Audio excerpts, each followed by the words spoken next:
Christophe Dimas, je suis pépiniériste et rosiériste à Dijon, en Bourgogne. Je vais vous parler du greffage des rosiers, comment obtenir un rosier par la technique du greffage. Nous avons besoin pour commencer de la matière première, c'est-à-dire de la variété que vous souhaitez propager, donc sur cette jolie pousse de l'année. Nous avons besoin d'un greffoir, donc ce qu'on appelle un écussonnoir, évidemment d'un porte-greffe pour permettre de positionner le greffon sur le porte-greffe et également d'un petit pansement qui s'appelle du vite-à-greffe. Alors, pour commencer, le choix du greffon est très important. On va choisir une belle pousse de l'année, en général une pousse qui est sur laquelle on a une fleur avancée, défleurie. Autre critère de maturité également, c'est justement les épines qui vont s'en enlever facilement.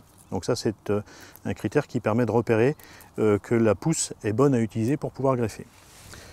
Ensuite, ici sur un greffon déjà préparé, je repère un œil, ce qu'on va appeler le bourgeon ou l'écusson.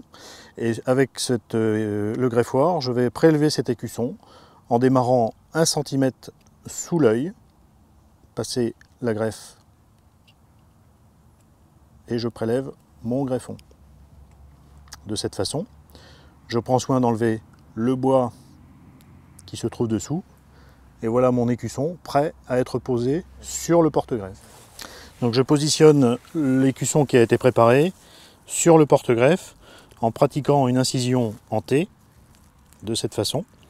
Prendre soin de bien lever sur la partie haute et je vais glisser l'écusson dans cette fente.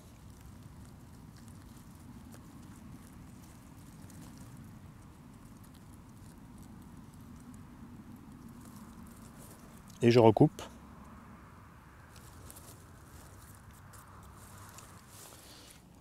Ensuite, on utilise cette petite bande de caoutchouc, ce qu'on appelle le vite-à-greffe, qui va servir de protection.